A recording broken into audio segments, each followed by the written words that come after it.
Clearwater County, Idaho, May 14, 1943. Cook Virgil Ernest Holloway had been working at the Pine Ridge Rehabilitation Center for 8 months when he first noticed something wasn't right. It was a Thursday evening, the kind of spring evening when the pine trees released their scent into the cooling air and everything felt almost peaceful. Almost. Dr. Cornelius Whitmore, who normally sat at his designated table in the dining hall in complete silence, staring into a leather-bound journal with the intensity of a man solving an impossible equation, suddenly stood up. The chair scraped loudly against the wooden floor. Then he began shouting.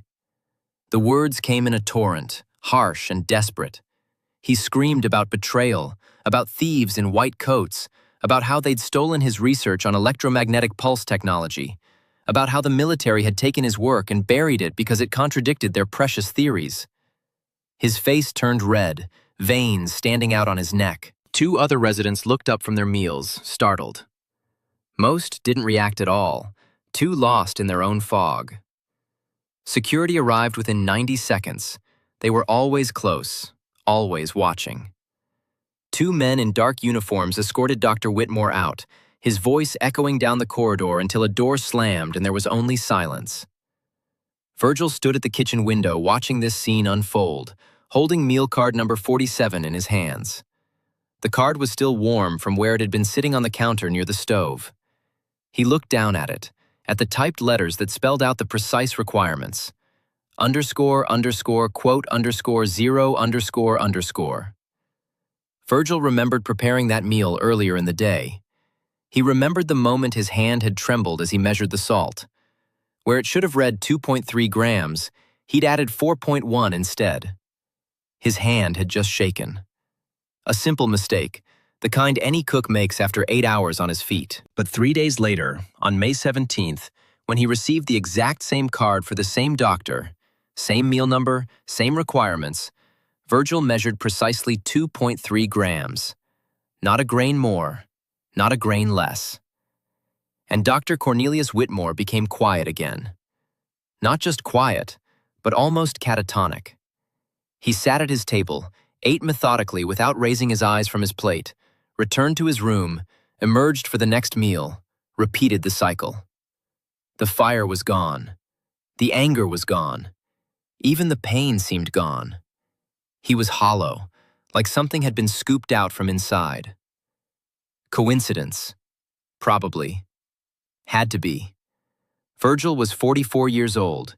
He'd survived the trenches of the Great War in France, had watched men die screaming in mud and poison gas, had lost his wife Margaret to the influenza epidemic in 1919 when she was only 23 years old and their marriage had been barely 2 years old. He'd learned not to ask questions. He'd learned that some things you just accept because the alternative is madness. But this thought lodged in his mind like a splinter under a fingernail. What if it wasn't a mistake at all? What if that extra salt had done something? And what if removing it had done something else? The Pine Ridge Rehabilitation Center sat 20 miles outside of Lewiston, deep in the forest where no public roads led. The nearest town was a logging village called Clearwater, population maybe 300, and even that was 12 miles away through unmarked dirt roads. Virgil had gotten the job through an acquaintance named Harold Tremaine from the Veterans Administration office in Boise. Harold had come to him in February, said they needed a cook with very specific qualifications: experience in restricted facilities, security clearance from military service, no family, no local connections, and the ability to follow instructions without asking unnecessary questions. All 5 requirements fit Virgil perfectly. Too perfectly, maybe, but he needed the work. The salary was double what he'd earned at the ordinary mess hall in Spokane, $80 a month plus room and board.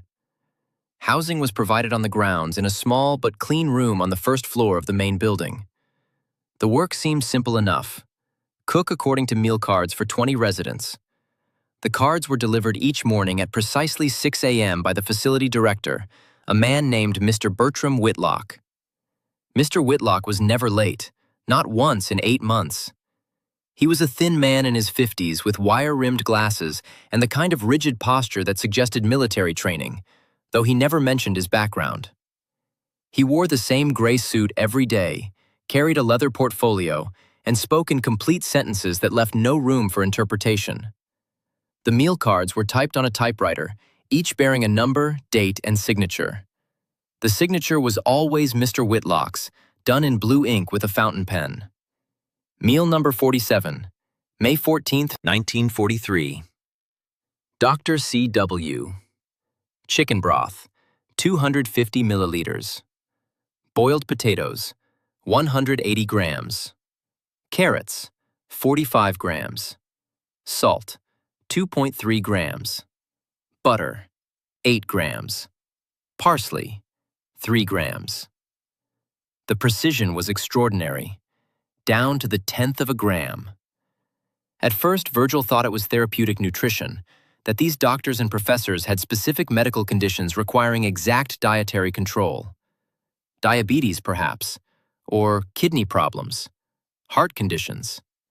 He'd cooked in a sanatorium once, back in 1937, where precision mattered because lives depended on it.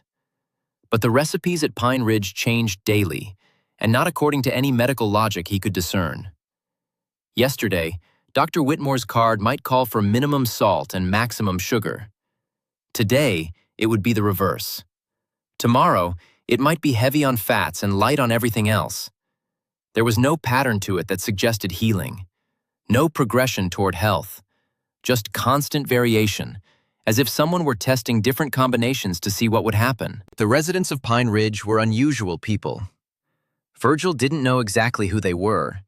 He'd been told they were scientists and academics working on classified war projects who needed rest and a special regimen away from the pressures of their work. The facility brochure, which he'd seen once in Mr. Whitlock's office, described Pine Ridge as a sanctuary for America's finest minds, providing therapeutic retreat and specialized care during their invaluable service to the nation. It sounded noble.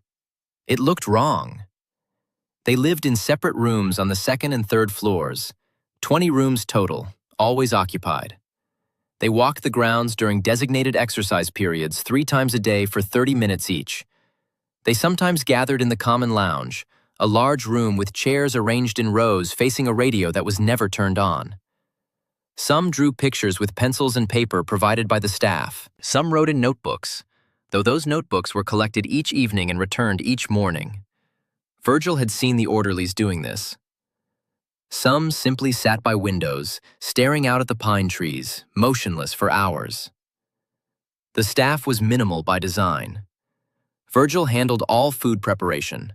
2 orderlies, Miss Pauline Driscoll and Miss Ruth Kowalski, both women in their 30s with nursing backgrounds, managed daily care, administered medications, and supervised activities. A guard named Mr. Edgar Sutton manned the gate at all times, living in a small cabin by the entrance. Mr. Whitlock served as director, handling administration and coordination. A nurse named Mrs. Imogene Hartley visited 3 days a week to check vital signs and change bandages when needed. A doctor, Dr. Raymond Ashford from Lewiston, came once a week on Fridays to conduct examinations and authorize treatments. There were never any visitors. The residents received mail, but Virgil had seen Mr. Whitlock opening and reading every letter before distributing them.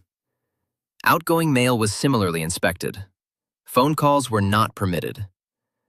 The residents weren't prisoners exactly. There were no bars on the windows, no locks on their room doors. But they weren't free either. They simply existed in this strange liminal space, neither hospital nor home, neither punishment nor care. Virgil was accustomed to restricted places. During the Great War, he'd served as a cook attached to headquarters staff, handling meals for officers who dealt with classified information.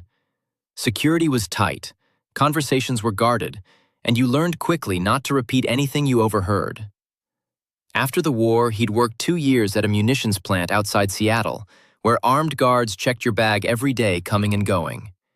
He knew how to keep quiet. He knew how to not stick his nose where it didn't belong. He knew how to be invisible, reliable, forgettable. But after the incident with Dr. Whitmore, something changed inside him. Maybe it was the way the doctor's eyes had looked when the anger drained away, replaced by that terrible emptiness. Maybe it was the mechanical way he lifted his fork afterward, like a wind-up toy going through motions. Maybe it was just that Virgil had seen too much death in his life and had developed an instinct for recognizing when something was dying, even if it was still breathing. Whatever the reason, he began paying closer attention. Not asking questions, not being obvious about it, just watching, observing, remembering. The next strange occurrence happened on May 22nd, a Saturday. The meal card for resident number 11, a woman around 50 named Mrs. Delphine Ashcroft, contained an unusually large amount of honey, 45 grams in her morning oatmeal. This was triple the normal amount. Virgil noticed because honey was rationed like everything else during wartime, and 45 grams was a significant allocation. He measured it exactly according to the card, drizzling the thick amber liquid over the steaming oatmeal, stirring it in until it was evenly distributed. Mrs. Ashcroft was usually quiet, subdued. She had been a professor of mathematics at some Eastern university. Virgil had heard this from Miss Driscoll during a casual conversation. She'd sit in the lounge, working on equations in a notebook, occasionally looking up as if listening to music only she could hear. Polite when spoken to, but distant. Contained. An hour after breakfast, Mrs. Ashcroft walked out into the courtyard. It was a beautiful morning, sun filtering through the pines, birds singing. She stood in the center of the gravel path, lifted her face to the sky, and began singing. Not humming, not murmuring, but full-throated singing. Old ballads from the turn of the century, songs Virgil's mother used to sing when he was a child. Her voice was loud and cracked, but somehow joyful, full of emotion that seemed to pour out of her like water from a broken dam. She began spinning in circles, arms outstretched, laughing between verses. She sang, "Beautiful Dreamer," and "After the Ball," and "The Band Played On." Other residents who were outside for their exercise period stopped and stared. Miss Driscoll and Miss Kowalski hurried over, trying to guide Mrs. Ashcroft back inside, but she pulled away from them, still singing, still spinning. She grabbed Miss Kowalski's hands and tried to dance with her. She kissed Miss Driscoll on the cheek. She was radiant, ecstatic, completely unrestrained. It took both orderlies and Mr. Sutton the guard to finally get her inside. She didn't fight them exactly, just kept laughing and singing as they led her down the corridor to the medical wing. Virgil watched from the kitchen window, that same window where he'd watched Dr. Whitmore's outburst. He heard her voice echoing through the building for another 20 minutes before it finally stopped. The next day, May 23rd, the meal card for Mrs. Ashcroft contained no honey at all, 0 grams. Her oatmeal was plain, just oats and water and a tiny amount of salt. Virgil prepared it according to the card. That afternoon, during the second exercise period, he saw her sitting in the lounge. She was completely still, staring at a fixed point on the wall, not reading, not writing, not doing anything, just sitting. Her face had no expression. Her hands lay in her lap like dead things. Miss Kowalski tried to talk to her, asked if she wanted to go outside, if she wanted her notebook. Mrs. Ashcroft didn't respond, didn't even seem to hear. She just stared. Virgil remembered that look. He'd seen it during the war, in men who'd been in the trenches too long, in civilians during the influenza epidemic, people who'd lost everyone and were just waiting for their own turn. It was the look of someone who'd given up, who'd stopped fighting, who'd stopped hoping. Empty, glassy, gone. That night, in his small room on the first floor, Virgil took out a notebook. It was just a cheap composition book he'd bought in Clearwater on his last day off, the kind school children used. He opened it to the first page and began writing. Nothing elaborate, no theories or accusations, just facts. Date, resident, ingredients, observations. He kept his handwriting small and neat, the habit of a man who'd kept military records. Number 11, May 22nd, 43. Honey, 45 grams. Extreme activity, euphoria, singing, uninhibited behavior, required physical restraint. Number 11, May 23rd, 43. Honey 0 grams. Complete apathy, non-responsive, catatonic state. He wrote for 15 minutes, recording everything he could remember from the past week.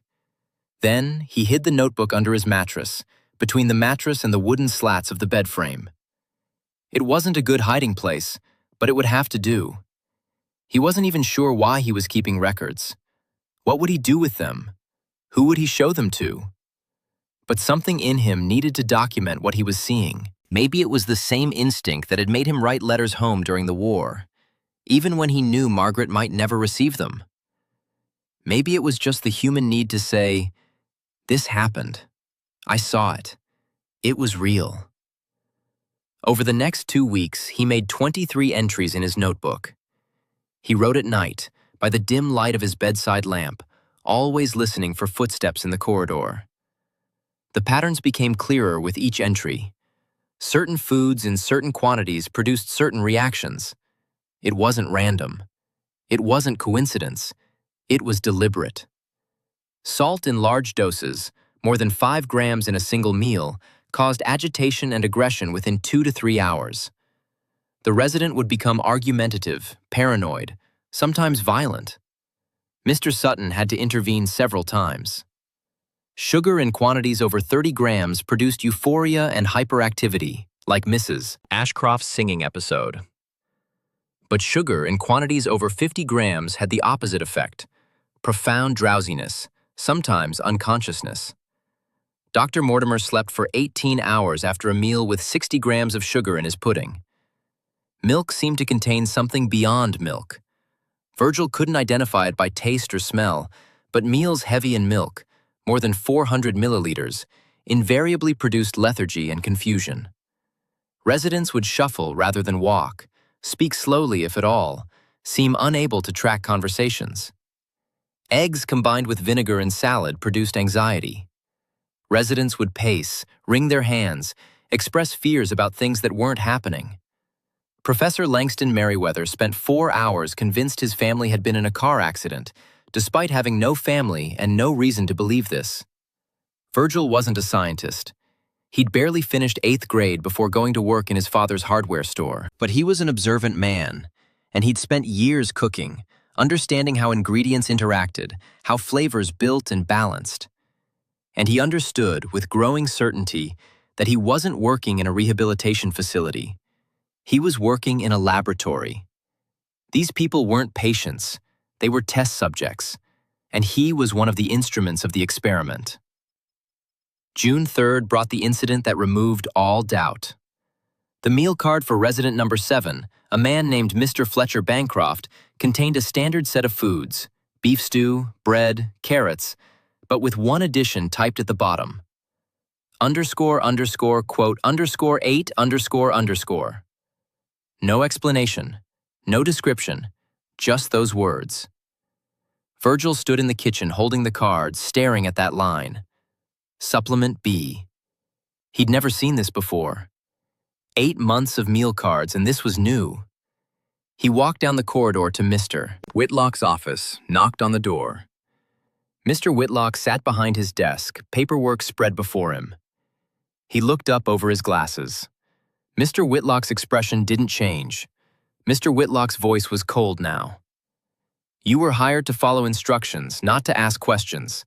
The supplement is part of Mr. Bancroft's prescribed treatment. Measure it exactly as indicated. Is that clear?" "Yes, sir." "No more questions?" "No, sir." "Good. Dismissed." Virgil walked to the medical wing. The door was usually locked, but Miss Hartley was there doing her rounds, and she let him in without comment when he explained he needed to access the refrigerator for meal preparation.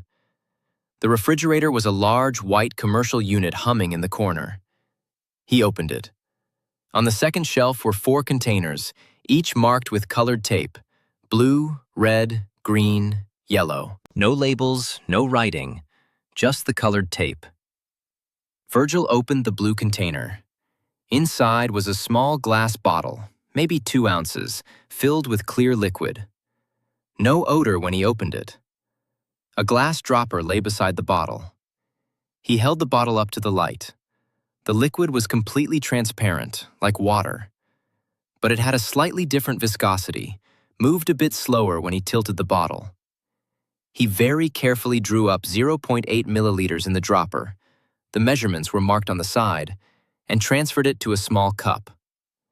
Then, he returned everything to the container, closed the refrigerator, and went back to the kitchen. He added the liquid to Mr. Bancroft's stew, stirred it in thoroughly as instructed. The liquid disappeared into the gravy without a trace. No smell, no visible change. He served the meal at the usual time, noon precisely. Fletcher Bancroft ate his lunch. He was a quiet man in his late 40s, a scientist of some kind. Chemistry or biology, Virgil thought. He'd been at Pine Ridge for 6 months. Usually kept to himself, did a lot of writing in his notebook, occasionally spoke with the other residents but never extensively. Half an hour after lunch, Virgil was cleaning the kitchen when he heard crying. Not loud, not hysterical, just continuous, quiet sobbing. He walked to the corridor that led to the lounge. Fletcher Bancroft sat in one of the chairs and tears streamed down his face. They fell continuously, soaking his collar, dripping onto his lap. He made no attempt to wipe them away. His shoulders shook with suppressed sobs. Miss Driscoll approached him. "Mr. Bancroft? What's wrong? Are you in pain?" He looked at her, his face twisted in anguish. "My daughter. My little girl. I'll never see her again. Never hold her. Never hear her laugh. She's gone. She's gone and I can't." He broke down completely, covering his face with his hands, his whole body shaking. Miss Driscoll looked confused. She glanced at Miss Kowalski, who'd come over to help. Miss Kowalski whispered, but Fletcher Bancroft's grief was absolutely real. Virgil could see it from across the room. Whatever this man was experiencing, it wasn't pretend. It wasn't performance. He was genuinely, devastatingly heartbroken over the loss of a daughter who didn't exist. The crying continued for 3 hours.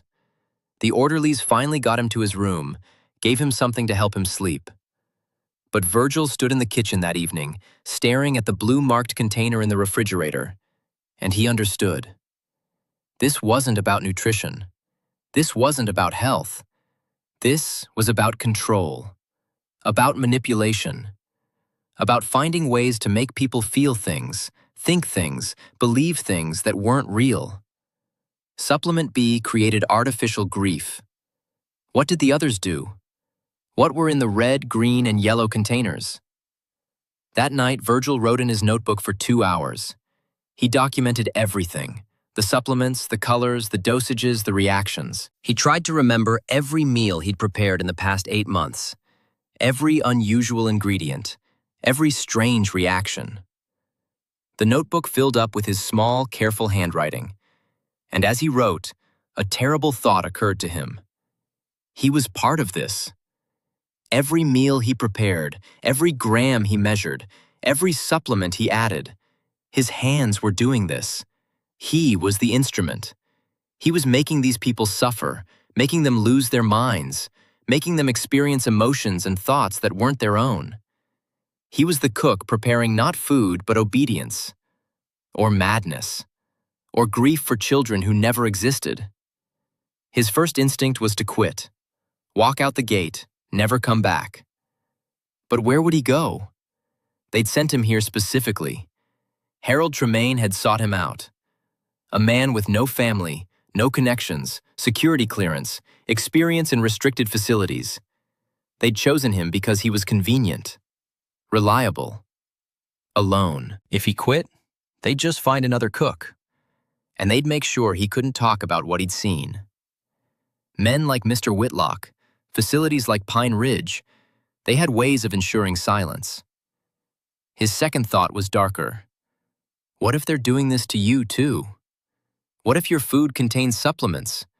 What if your thoughts aren't entirely your own? How would you even know? He began checking his own meals obsessively. He started cooking separately, using ingredients he purchased himself in Clearwater on his days off. Canned goods with seals intact, bread from the bakery in town, Vegetables from a farm stand run by an elderly woman who looked at him suspiciously but took his money. He boiled his water, kept his food in his room, ate alone. But the paranoia wouldn't let go. What about the air? Could they put something in the air? The building had vents. What about while he slept? Could they inject him with something? He started sleeping in his clothes, a chair wedged under his door handle. He watched himself for changes in mood, in thinking, in behavior. But he felt normal. As normal as a man can feel living in a nightmare. Either they weren't dosing him, or they were doing it so subtly he couldn't detect it, or his paranoia itself was a symptom of being dosed. The uncertainty was worse than any certainty. But he kept working. What else could he do? He prepared the meals according to the cards. He measured the supplements. He served the food. He watched the reactions. And he wrote it all down, documenting everything in his notebook, though he still didn't know why. Maybe because documentation was the only form of resistance available to him. Maybe because writing it down made it real, made it witnessed, made it something that couldn't be entirely erased even if he was. On June 15th, a Tuesday, resident number 3, an elderly man named Dr. Thaddeus Mortimer, 71 years old, a physicist who'd worked on something involving radio waves, lost consciousness 2 hours after lunch.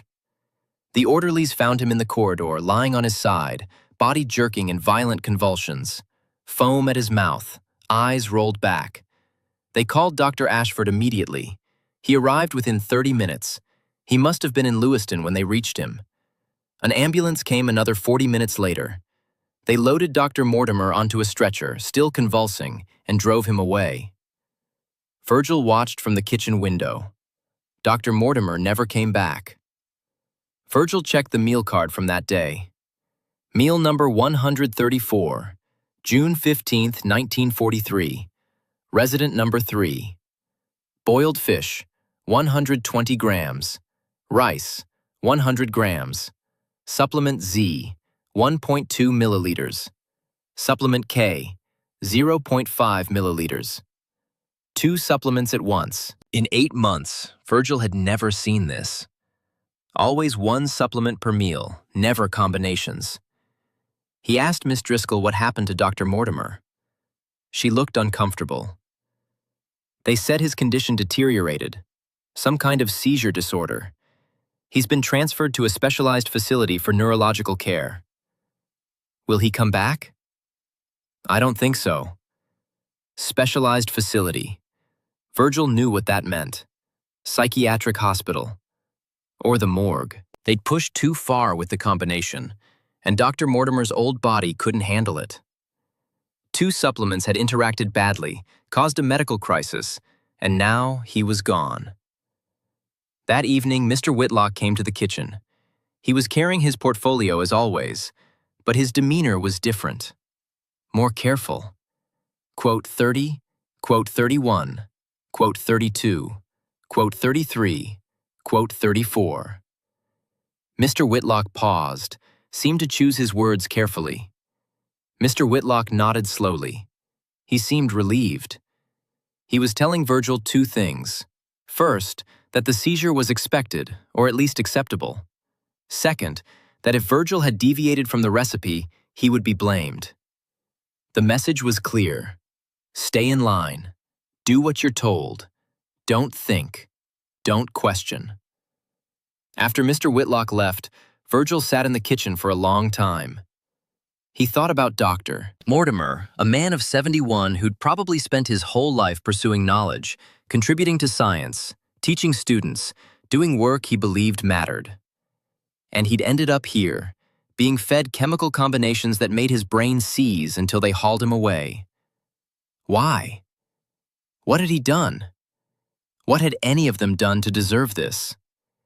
He thought about the conversations he'd overheard over 8 months. Fragments of sentences, bits of stories that the residents occasionally shared during their more lucid moments. One man had mentioned, quote, 45. A woman had talked about, quote, 46. Another had referenced, quote, 47. These weren't traitors. They were people who'd asked inconvenient questions, reached inconvenient conclusions, refused to stay quiet when silence was expected. And so they'd been sent to Pine Ridge, called it rehabilitation, called it specialized care, called it whatever bureaucratic language made it acceptable. But what it was punishment, or correction, or erasure.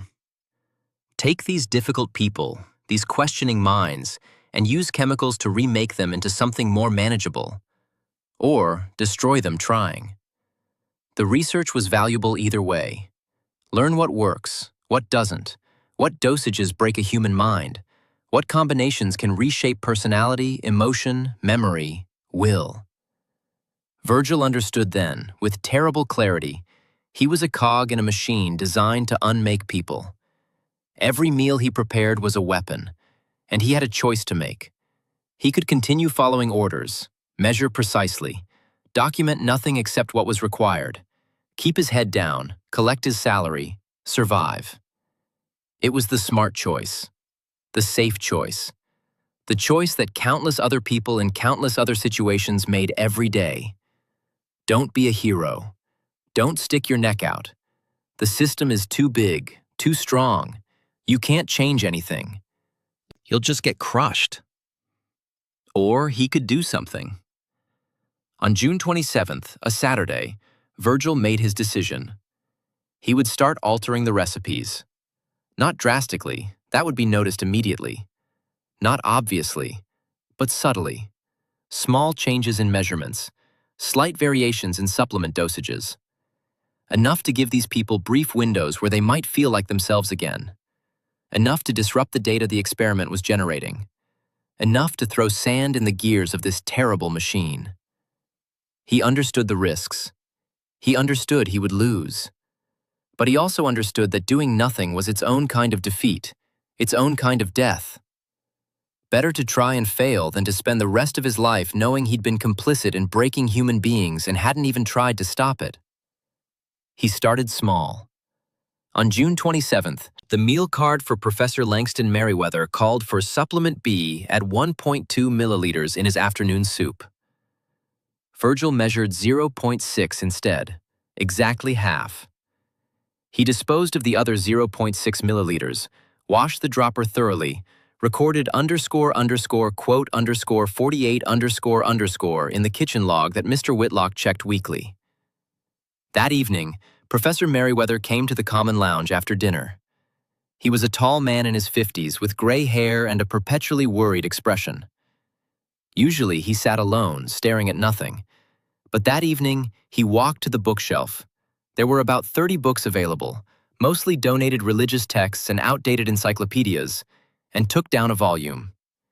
He sat in a chair by the window and began reading. Just reading. His eyes moved across the pages.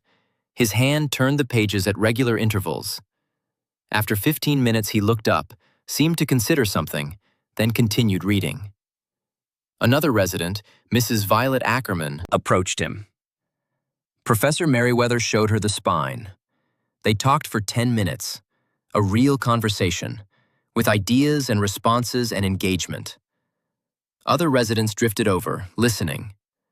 Professor Merriweather began explaining concepts from his own research, something about wave propagation and atmospheric conditions, speaking clearly, passionately, with the fire of someone who loved their work. For 20 minutes, the lounge felt almost normal, like a faculty common room at a university, scholars discussing ideas. Then, Miss Driscoll noticed. Virgil watched her face change as she realized Professor Merriweather was too lucid, too engaged, too present. She approached Mr. Whitlock, who'd been in his office. They conferred quietly. Mr. Whitlock walked over to Professor Merriweather. "I'm glad to see you feeling better this evening, Professor, but it's getting late. Time to return to your room for your evening medication." The professor looked confused. "It's only 7 o'clock. We usually have lounge time until 9. Special circumstances tonight. Dr. Ashford wants everyone rested for tomorrow's examinations." "I don't remember any examinations scheduled." Nevertheless, Mr. Whitlock's tone allowed no argument. Miss Kowalski came over, gently took Professor Merriweather's arm, led him away. The other residents dispersed quickly. The moment was over. But Virgil had seen it. 20 minutes of a human being thinking clearly, speaking coherently, connecting with others. 20 minutes that had been stolen from Professor Merriweather by Supplement B and briefly returned by reducing the dosage. The next day, the meal card showed Supplement B increased to 2.4 milliliters, double the original amount. Professor Merriweather returned to his previous state within hours, silent, withdrawn, staring at walls. They'd noticed the deviation from expected behavior and compensated with increased dosing, but they hadn't suspected Virgil. They'd assumed it was a natural fluctuation, a brief resistance before the treatment took full hold again. Virgil realized he needed to be even more careful. He couldn't create obvious changes, but he could create small improvements in quality of life that might pass unnoticed. He began developing a system. For Mrs. Delphine Ashcroft, who fell into catatonia whenever her honey was reduced to 0, he started adding tiny amounts, 2 or 3 grams, even when the cards didn't call for any. Not enough to cause euphoric episodes, but enough to keep her spirits just slightly elevated, prevent the complete collapse into apathy. For Dr. Cornelius Whitmore, he kept salt levels moderate when possible, avoiding both the extremes that caused aggression and the lows that caused lethargy. When the cards called for very high salt, he'd reduce it by 10 or 15%. When they called for very low, he'd add a bit back, keeping him in a middle range where he might maintain some equilibrium. For Fletcher Bancroft, he avoided Supplement B whenever possible. When the cards called for it, he'd reduce the dosage, sometimes by half. Once he actually spilled the dropper and claimed he'd had to remake the entire meal. It was risky. Wasting expensive ingredients could get him fired, but Mr. Whitlock accepted the explanation with only mild irritation. He learned which supplements did what. Supplement B produced artificial emotions, grief, fear, nostalgia, whatever the scientists wanted to study. Supplement K caused physical symptoms, nausea, headaches, muscle weakness. Supplement Z induced confusion and memory problems. The red-marked container held something that caused euphoria followed by deep depression. The green caused paranoia. The yellow produced seizures at high doses, tremors at low doses. Each was calibrated, tested, refined. And Virgil disrupted them all as much as he dared. A few drops less here, a few grams difference there. Small acts of sabotage that probably seemed like measurement variations, like the inevitable imprecision of cooking by hand rather than laboratory scale. The residents began showing subtle changes, not dramatic enough to alarm the staff, but noticeable if you were watching carefully, which Virgil was. There were more conversations in the lounge, more reading, more moments of genuine connection. The residents weren't cured. Virgil couldn't do that, but they seemed slightly more human, slightly less broken. July passed, then August. Virgil refined his techniques. He began keeping careful track of which changes went unnoticed and which prompted increased dosing. He learned to stay within acceptable parameters of deviation. 5 to 10% reduction seemed safe. Anything more, and they compensated. He also began documenting more extensively. His notebook grew to 40 pages. He recorded not just reactions, but patterns. Which combinations produced which effects? How long effects lasted? Which residents were most affected by which substances? If he was going to do this, if he was going to take this risk, he wanted at least to preserve a record. Evidence. Testimony. Something that might someday, somehow, mean something. On August 9th, a Monday, everything changed. A new resident arrived. Her name was Constance Violet Prescott, and she was the youngest person Virgil had seen at Pine Ridge. Maybe 25 years old, with dark hair pinned back, intelligent brown eyes, and an expression of barely contained fury. She was escorted in by 2 federal agents, not the usual procedure. They spoke with Mr. Whitlock in his office for 30 minutes. Virgil couldn't hear the conversation, but he saw her through the window as they walked her to her room. She didn't look afraid. She looked angry. The next morning, her meal card appeared. Quote _59 _. 3 supplements at once. Virgil had never seen 3. His hands shook as he read the card. Supplement X was new. There was now a red-marked container with a large X written on it in grease pencil. Inside was a thick, slightly yellowish liquid that smelled faintly of almonds. He stared at the card. 3 supplements. For a woman who'd just arrived, they weren't easing her into treatment. They were hitting her with maximum force immediately. Why? What had she done that required this level of assault? He looked at her photograph stapled to the card. Beautiful face, direct gaze, the kind of intelligence in her eyes that couldn't be hidden. A physicist, according to her resident number cross-reference. Constance Prescott. Dr. Prescott. She'd done something they wanted to punish her for. Or erase from her. Or study. Virgil made his decision. He prepared her oatmeal exactly as ordered, measured all 3 supplements precisely, put the meal on a tray, walked toward the serving area. Then, at the last moment, as he passed through the doorway, he deliberately knocked the tray against the doorframe. The bowl tipped, spilled onto the floor, oatmeal everywhere, the supplements soaking into the floorboards. Quote 60, he said loudly enough for Miss Driscoll to hear. Quote 61. Quote. He cleaned up the mess, went back to the kitchen, prepared plain oatmeal with milk. No supplements, nothing but food. He served it to Miss Driscoll. She took the tray upstairs. Virgil stood in the kitchen, heart hammering.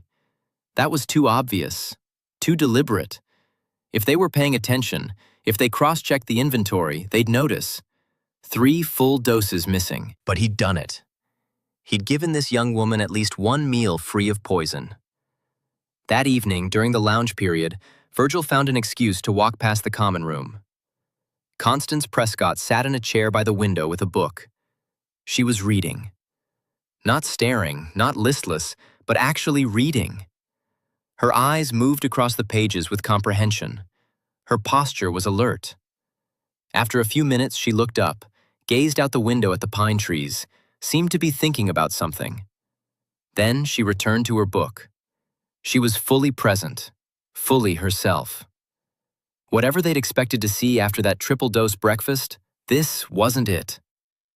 Around 8 p.m., Miss Hartley arrived with evening medications. Standard procedure, all residents received pills at bedtime. Vitamins, they were told. But Virgil suspected they contained more supplements, more chemicals. Miss Hartley gave Constance her pills with a cup of water. Constance took them without protest. Within 30 minutes, the clarity began to fade from her eyes. The book slipped from her hands. She stared at the wall, expression going slack. But for those 3 hours, she'd been free, and she'd known it. As Miss Kowalski and Miss Driscoll began escorting residents to their rooms for the night, Constance stood up. She walked toward the hallway, then paused. She turned, looked directly at the kitchen doorway where Virgil stood in shadow. Their eyes met. She gave the slightest nod. A message. I understand. I know what you did. Thank you. And I'm sorry for what's coming. The next morning, Mr. Whitlock arrived with a federal agent. Not Dr. Ashford, not Mr. Sutton, but a man Virgil had never seen. The man was in his 40s, wearing a dark suit, with the cold precision of someone who'd conducted 1,000 interrogations. He introduced himself as Mr. Gerald Caldwell, Office of Strategic Services. Quote 65 _. This was it. Virgil had known it would come eventually. He'd just hoped for more time. He followed them to the office. Mr. Whitlock closed the door. Mr. Caldwell sat behind the desk. Mr. Whitlock stood by the window. Virgil remained standing in the middle of the room. Mr. Holloway, there have been irregularities in your meal preparation over the past several weeks. Dosages not matching requisitions. Accidents that occur with suspicious frequency. Residents showing responses inconsistent with their prescribed treatment protocols. Virgil said nothing. His heart hammered, but he kept his face blank, the way he'd learned in the army. Underscore underscore, quote underscore 67, underscore underscore, still. Virgil said nothing. There was nothing to say that would help him. Mr. Caldwell opened a file folder. Inside was Virgil's notebook. They'd found it. Been in his room, searched his things, photographed or copied every page. Quote 68, quote 69, Virgil said quietly. Quote 70, quote 71. Mr. Caldwell leaned back. Quote 72, quote 73, quote 74, quote 75, Virgil said. Quote 76, quote 77, quote 78, quote 79. Mr. Caldwell's eyes narrowed slightly. What interest is she to you? She's young. She's a security threat who published classified research without authorization. Her treatment here will continue as planned. You have no input on this matter, Mr. Holloway. Now, what's your decision? Transfer or prosecution? Virgil thought about running, about fighting, about doing something dramatic that would at least make a stand, mean something. But he was 44 years old, not a young man anymore, and these were federal agents who would shoot him if necessary. Dying wouldn't save anyone. It would just give them one less problem. Quote 83, quote, he said. Quote 84, quote 85, quote 86, quote 87. They had him sign papers, legal documents with dense paragraphs of text he barely read. His signature at the bottom, witnessed by Mr. Whitlock. Then they escorted him to his room, watched him pack his few belongings into a duffel bag. Everything fit easily. He'd never accumulated much. The notebook stayed with them, evidence and leverage. As they walked him out to the waiting military truck, Virgil took one last look at Pine Ridge. The building looked peaceful, almost idyllic in the morning light. Pines surrounding it, mountains visible in the distance. If you didn't know what happened inside, you might think it was exactly what the brochure claimed, a sanctuary for weary minds. But Virgil knew better. He knew it was a place where humans were unmade, where chemicals replaced personality, where the government tested methods of control on people whose only crime was thinking inconvenient thoughts. And he knew that somewhere in that building, Constance Prescott was beginning her treatment in earnest, and his brief act of mercy had probably only prolonged her suffering. The truck drove him east through Idaho, into Oregon, through landscapes that grew drier and harsher as they moved away from the lush valleys. Fort Reynolds sat in high desert country, all sagebrush and dust. The enlisted mess fed 2,000 men, and Virgil became one of 6 cooks working in rotation. The job was exactly as promised, standard Army cooking, nothing special, heavy supervision. He slept in a barracks with 40 other men, had no privacy, no autonomy. But at least he was cooking real food for men who would eat it and remain themselves. At least his hands weren't instruments of someone else's torture. He tried not to think about Pine Ridge. Tried not to imagine what was happening to Mrs. Ashcroft, Professor Merriweather, Fletcher Bancroft. Tried not to wonder how long Constance Prescott would survive the triple-dose regimen. But at night, in the few minutes before sleep came, their faces appeared in his mind. And he wondered if his brief rebellion had made any difference at all, or if he'd just prolonged suffering by giving them glimpses of freedom they could never truly have. 3 months after his transfer, a young private approached him in the mess hall. The private looked nervous, kept glancing around. "Mr. Holloway? Sir? I have a message for you." "A message? From who?" "A woman. She asked me to tell you." He lowered his voice. "She said, 'The windows you opened were enough. Thank you.'" Virgil's breath caught. The private handed over a small folded paper and left quickly. Virgil unfolded it. Blank. But the message had been clear. Constance Prescott. Somehow she'd gotten word out, through someone's aunt, through a chain of connections, just to tell him, "The windows you opened were enough." Those 3 hours she'd spent reading, being herself, being fully human, they'd been enough. Enough for what? To remember who she was? To hold on to some core of identity that the chemicals couldn't fully reach? To have something worth fighting for? He'd never know. But she'd wanted him to know that what he'd done mattered, even if only for 3 hours, even if it changed nothing in the end. The war ended in 1945. Victory in Europe in May, victory in Japan in August. The fort celebrated, men got drunk, talked about going home, starting families, returning to the lives they'd left. Virgil remained at Fort Reynolds. He had nowhere else to go. In early 1946, they offered him early discharge with full benefits. He took it. He moved to Seattle, found a room in a boarding house near Pike Place Market, got a job cooking at a veterans hospital. The work felt right somehow, helping wounded soldiers, men who'd been broken by war but were being put back together with care and respect, might redeem something, might balance the scales a little. He was good at the work. The veterans liked him. He never talked about Pine Ridge, never mentioned that period of his life. When people asked about his war service, he'd say, quote, 94, which was technically true. In 1949, a man came to the hospital asking for him. Tall, thin, with thick glasses and an academic manner. He introduced himself as Dr. Edmund Farnsworth, a psychiatrist researching government treatment of mental illness during wartime. Virgil looked at him. Young, maybe 30, idealistic, believing that truth mattered, that documenting it would change something. Virgil said quietly. Dr. Farnsworth persisted. Virgil interrupted. Dr. Farnsworth left, disappointed. Virgil watched him go and felt nothing but tired resignation. A year later, 1950, Virgil heard through hospital gossip that a young psychiatrist named Farnsworth had lost his medical license for quote, _103 __. The medical board had revoked his credentials. He couldn't practice anymore. Virgil wasn't surprised. The system protects itself. It always knows who's asking uncomfortable questions, and it always finds ways to silence them. The 1950s passed slowly. Virgil worked, came home to his boarding house, read newspapers, sometimes walked by the water.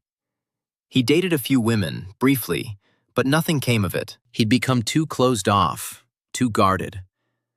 The secrecy agreement bound him until death, but beyond that, he simply didn't want to burden anyone with the knowledge of what he'd seen, what he'd done, what he'd failed to prevent. In 1957, he had his first heart attack. Minor, the doctors said. Warning sign. He needed to slow down, reduce stress, take better care of himself. He was 58 years old and felt 70. The hospital let him stay on but reduced his hours. The work became easier, more manageable. He existed more than lived. Time moved forward. Kennedy was elected, then assassinated. The world changed in ways both large and small. Virgil watched it all from a distance, an observer rather than participant. In 1964, he had his second heart attack. This one was serious. 2 weeks in the hospital. The doctors said he was lucky to survive, but luck felt like a strange word for it. Life after the second attack wasn't really life. Constant weakness, shortness of breath, inability to do much of anything. The hospital let him go, disability benefits covering rent and food. He moved to a smaller room, spent his days by the window, smoking despite doctors' orders. Each cigarette brought the end closer, and he kept smoking precisely because of that. One evening in August 1964, someone knocked on his door. Virgil opened it. A woman stood there, mid-40s, thin, with sharp features and intelligent brown eyes that looked older than her face. She studied him for a long moment, then said, quote, He looked closer. Something familiar in the eyes, the shape of the face, but he couldn't place her. She smiled sadly. Constance Prescott, physicist, Pine Ridge Rehabilitation Center, August 1943. Virgil's heart stuttered. He grabbed the doorframe for support. Quote 106. Quote 107. He stepped aside. She entered the small room, sat in the one chair. Virgil sat on the edge of his bed. They were silent for a long time, just looking at each other. She'd aged more than 21 years should account for. Her hair was gray at the temples, lines deep around her eyes and mouth. Whatever they'd done to her had left marks. Finally, she spoke. Quote 108. Quote 109. Virgil whispered. Quote 110. Quote 111. She laughed bitterly. Quote 112. 113, Virgil said. Quote 114. Quote 115. Quote 116.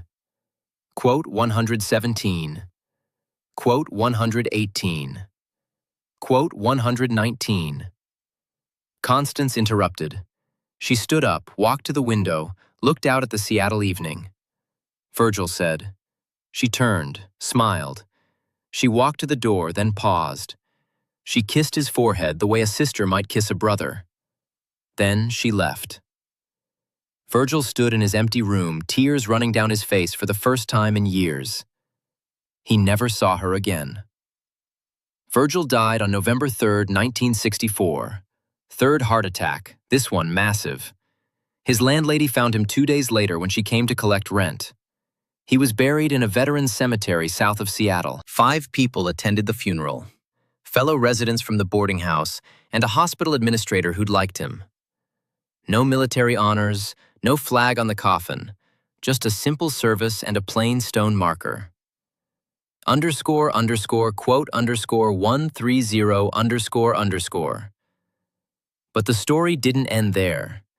In the late 1970s, as part of congressional investigations into CIA and military programs, MK Ultra, Project Artichoke, other classified operations, documents about Pine Ridge were partially declassified.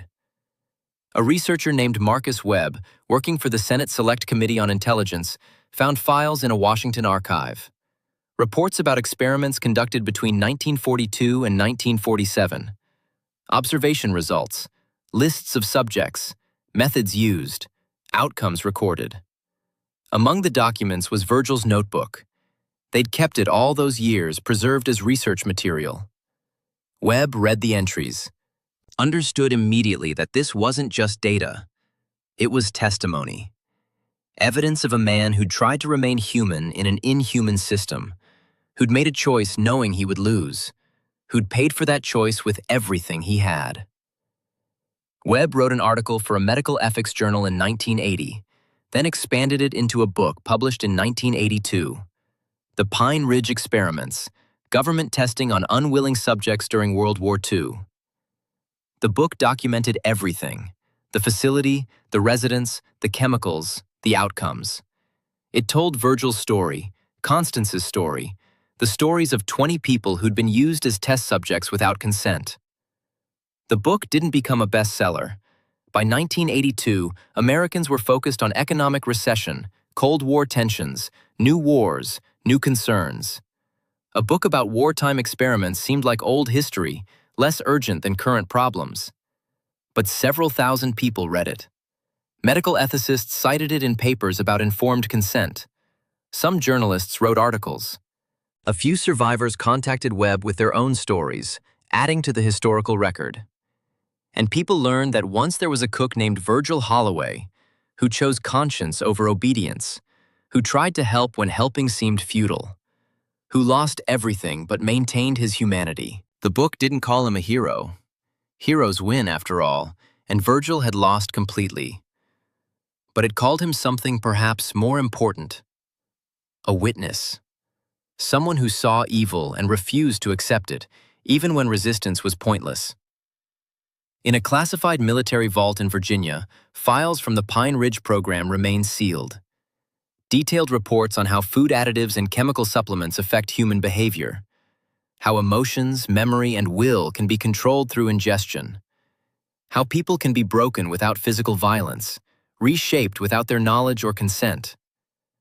The files are occasionally retrieved by researchers with sufficient clearance, studied, analyzed, applied to current programs with different names but similar goals. Because control technologies don't die. They evolve, adapt, spread.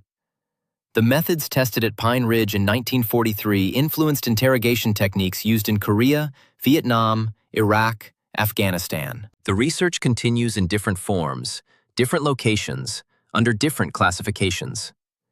And somewhere, maybe now, maybe in another facility, someone prepares meals according to precise specifications they don't fully understand, adding substances they can't identify, watching reactions they're not supposed to question. The system is always stronger than one person. That's what Mr. Caldwell told Virgil, and it was true. Virgil couldn't stop Pine Ridge. His sabotage delayed some experiments, gave some people brief moments of clarity, disrupted some data. But the facility continued operating until 1947. The research continued. The system adapted and persisted. Yet there's a question that refuses to die. If resistance is always futile, if one person can never make a difference, why do they keep the notebooks? Why preserve the testimony of those who tried and failed? Why store Virgil's careful documentation in an archive where someday someone might read it? Perhaps because even the system knows that somewhere in those failures lies something that can't quite be extinguished. Not truth. Truth dies easily enough, can be classified and buried and denied. But the act itself, the decision, the moment when someone chooses, fully knowing the cost, to be human rather than compliant. That moment can't be controlled by supplements or meal cards or classified programs. It can only be witnessed, documented, filed away in vaults where it waits. Dangerous in its very existence. Proof that the system isn't quite as total as it claims. And maybe that's enough. Not to win. Virgil didn't win. Constance didn't win. None of them won. But they marked the territory. They said, here, in this moment, humanity persisted. Just for 3 hours. Just long enough to read a book, to think clearly, to be oneself, to connect with another person and share ideas. The system recorded it, tried to suppress it, eventually archived it, but couldn't erase it. And in that small failure of erasure lies something that might, someday, in some way no one can predict, matter. Or might not. But the notebooks remain. Virgil's careful handwriting, his observations, his attempts to understand and document and resist.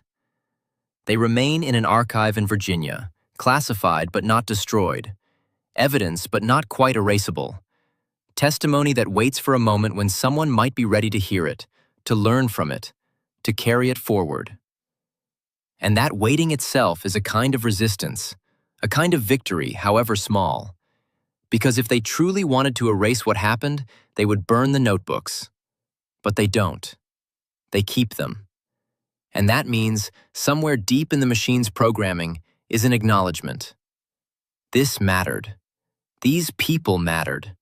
This cook who tried to help mattered, even though he lost. The archive preserves not victory, but humanity. And perhaps, in the end, that's enough.